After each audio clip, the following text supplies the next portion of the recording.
కేంద్ర ప్రభుత్వం ప్రకటించే ధర కంటే 500 ఎక్స్ట్రా అన్నారు. ఇవ్వండి, ఆనకాలం అయితే ఇవ్వలే.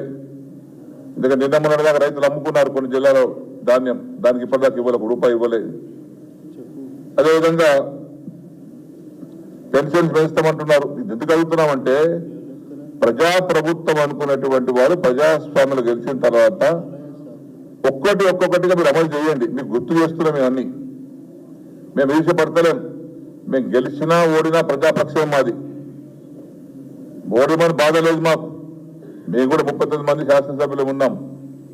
40 దగ్గర దాకా ఎమ్మెల్సీలు ఉన్నారు, మా ఎంపీలు ఉన్నారు. మేము కూడా ప్రజలతో కోటతో గెలిచిన వాళ్ళమే. మన కొత్తగా గెలిచిన వాళ్ళం మేము కూడా అడుగుతున్నాం. మేము మా డిమాండ్ చేస్తా ఉన్నాం. మీరు ఇచ్చినటువంటి హామీని గుర్తు చేస్తూ ఉన్నాం. మేము ఎందుకు అమలు చేస్తలేరు ఒక్కొక్కటిగా? కేవలం ఓట్లు వేసుకుని 5 ఏళ్ళ వరకు కాలం గడుపుతాం కోసం చేసింది. మీరంతా పచ్చి దగ అవుతుంది, పచ్చి మోసం అవుతుంది. దేశంలో భవిష్యత్తు లాంటి దగాతో ప్రభుత్వం నేను చూపించే వరకు నేను కూడా అనేక సంవత్సరాలు రాజకీయాలు ఉన్నాను. ఇలాంటి ఒక దగా చేసే ప్రభుత్వం నేను మొదటిసారి చూస్తా ఉన్నాను. అదేవిధంగా యూరియా కొత్త మొదలైంది.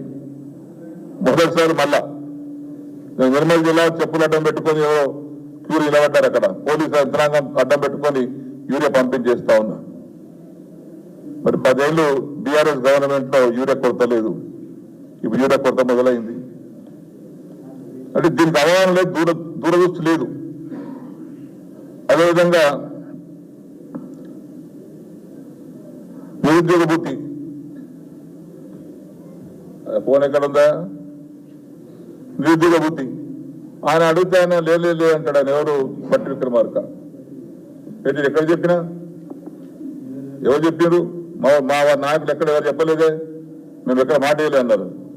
ఇగో ఎప్పుడు ఇస్తారని అడుగుతా ఉన్నాడు మిత్రుడు. మేము నిరుద్యోగ భృతి 6 గ్యారంటీల్లో కానీ మేము దీంట్లో కానీ మేము చెప్పలేము. మేము ఉద్యోగాలు ఇస్తామని చెప్పాం. ఒక్క నిమిషం, దీని కొంచెం ఒక్క నిమిషం. కానీ మీరు మళ్ళొకసారి కావాలంటే వెరిఫై చేసుకొని మాట్లాడండి. बेरोजगार युवाओं के लिए हर महीने 4,000 रुपए बेरोजगारी भत्ता हम कह रहे देंगे. ఎవరు చెప్పలేదు అంటాడు ఆయన. అది ఎలక్షన్ మ్యానుఫ్యాక్చర్లో పెట్టారు. 46 నంబర్ మ్యానుఫ్యాక్చర్లో. మరి ఇవన్నీ చెప్పినటువంటి దాన్ని నిలబెట్టుకోండి. మాకు ఎడిచేది మీకు ప్రభుత్వంలో ఉన్నారు, మేము సహకరిస్తాం. మేము కూడా కానీ ఎప్పుడైనా మేము ప్రజల పక్షం ఉంటాం. ప్రభుత్వంలో ఉన్నా ప్రతిపక్షంలో ఉన్నా ప్రజాపక్షం. గొంతెత్తి అడుగుతాం మేము ప్రభుత్వాన్ని. అది మా బాధ్యత. Electrical scooter కొనిస్తామన్నారు.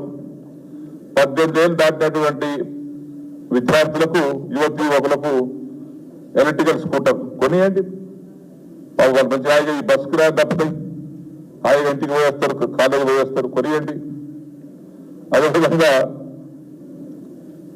మధ్యాహ్నం భోజనం పథకం అంటోళ్ళకి 10,000 రూపాయలు ఇస్తామన్నారు నెలకు వండవారికి. ఇందులో ఉంది. నేను దీర్ఘకాలికమైనటువంటి సమస్యలు అడుగుతలేదు. నేను కొన్ని దీర్ఘకాలిక సమస్యలు ఒకరోజు సమస్య పరిష్కారం కాదు. ఎవరైనా సరే దానికి టైం పడుతుంది. ప్రణాళిక తయారు చేయాలి, దానికి ఎస్టిమేట్ తయారు చేయాలి, దానికి కొంత టైం తీసుకుంటుంది. ఇవన్నీ దీనికి ఇమీడియట్ గా అటెండ్ చేసేటువంటి సమస్యలు చెప్పేది నేను. 10,000 రూపాయలు ఇవ్వండి, అమరవేలకు 25,000 ఇవ్వండి. ఒక ఉద్యోగం కూడా మేము ఇచ్చిన ఉద్యోగం ఇచ్చినాం. మేము చెప్పుకోలేకపోయినాం. చాలా మందికి మా కాన్స్టిట్యూన్సీలోనే, మా జిల్లాలోనే నేనే మినిస్టర్ ఉన్నప్పుడు అందరం కలుసుకొని ఉద్యోగాలు ఇప్పించాం. 10 లక్షల రూపాయలు ఇచ్చాం, అంతా చేశాం. 250 గజాల జాబ్ ఇస్తామన్నారు. ఇవ్వండి. ఇవన్నీ తక్షణంగా తీసుకునే మేము దీర్ఘకాలికంగా పరిష్కారం చేయాల్సి అడుగుతలేము. మేము 420లో దీర్ఘకాలిక సమస్యలు పరిష్కారం చేయాల్సినవి ఉన్నాయి. అది మాకు తెలుసు. ఇప్పటికిప్పుడే కావాలంటే కూడా కావాలి, కొంత టైం తీసుకుంటుంది. ఇమాం మోజాలకు 10,000 ఇస్తాం, 12,000 ఇస్తామన్నారు. ఇవ్వండి. వికలాంగులకు 6,000 అన్నారు. ఇవ్వండి. ఆశాపేట 4,000 అన్నారు. ఇవ్వండి. ప్రతి పట్టణంలో రష్ పెరిగింది. ఆటోనగర్ మంచి ఆలోచన, వాళ్ళు చేసినటువంటి ఆలోచన ఆటోనగర్. ఎందుకంటే ట్రాఫిక్ జామ్ అవుతుంది, యాక్సిడెంట్లు అవుతా ఉన్నాయి, ప్రమాదాలు అవుతా ఉన్నాయి ప్రతి పట్టణంలో. ఆటోనగర్ పెట్టించండి, స్థలం సేకరించండి. ఇకపోతే ఇక కళ్యాణ లక్ష్మికి మేము 1,00,000 రూపాయలు ధరిస్తే వాళ్ళు తులం బంగారం అన్నారు. ఏంటి తులం బంగారం తీసుకొచ్చి స్టాక్ పెట్టండి, మండపల్లి స్టాక్ పెట్టి అక్కడ పెట్టిన తర్వాత ఆ 1,00,000 రూపాయలు దరఖాస్తులు వస్తున్నాయి. ఆ 1,00,000 రూపాయలు వస్తున్నాయి కానీ ఎక్కడ తుల బంగారం సంగతి చెప్తలేరు, ఎక్కడ నాయకులు మాట్లాడతలేరు. తర్వాత ఇందిరమ్మ కానుకనట.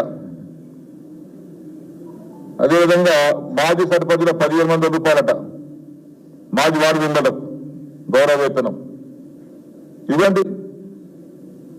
మళ్ళీ సర్పంచులకు ఎంపీటీ జడ్పీటీలకు వేతనం గౌరవ వేతనం పెంచుతామన్నారు, పెంచండి. ఇవన్నీ ఏమీ లేదు. అంటే నేను చెప్పేటి అన్ని తక్షణంగా గవర్నమెంట్ తీసుకునేటువంటి యొక్క నిర్ణయం తీసుకునేటువంటి అంశాలు ఇవన్నీ. ఇంకా చాలా అంశాలు ఉన్నాయి కానీ అది పెద్దగా ఉన్నాయి, టైం పడుతుంది. కాబట్టి ఈరోజు మేము అడిగేది ఒకటి, ప్రభుత్వానికి మాటలు చెప్పడం కాదు, పనిచేసి చూపియండి. కేవలం ప్రజలు మోసం చేయకండి. ఇందిరమ్మ ఇళ్ళు అన్నారు, నేను అసెంబ్లీ చెప్దాం అనుకున్నా.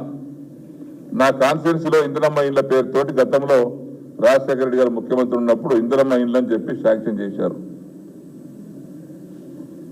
దాదాపు ఒక 15,000-16,000 ఇంటి మంజూరు చేశారు. అందులో 10% కట్టలే,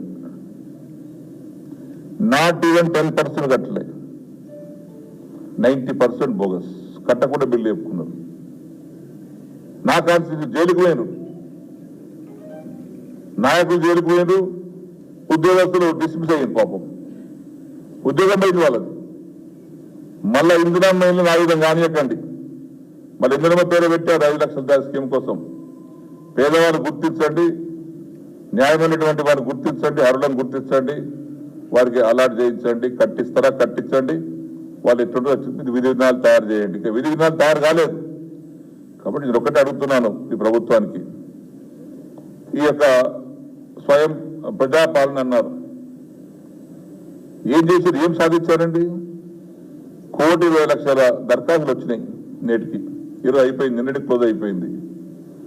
ఇందులోనే మీరే రాశారు ఒక అంశంలో ఏమని, చేయుత పథకం కింద ప్రస్తుతం పింఛన్ పొందుతున్న వారు దరఖాస్తు చేయాల్సిన అవసరం లేదు అన్నారు. వారితో దరఖాస్తు తీసుకున్నారు, క్యూలో పడి పాపం ఇబ్బంది పడ్డారు.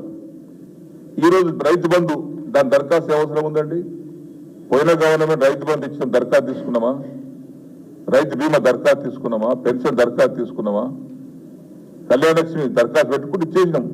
దానికి అర్హత కానీ లేకపోతే దరఖాస్తు ఇవ్వండి ముందు మీరు గుర్తిస్తాం, ఇవన్నీ ఎక్కడ జరగలేదు. అంటే ఇది కేవలము కాలయాపన కోసమే, తక్షణమే ఇవ్వడానికి తప్పించుకో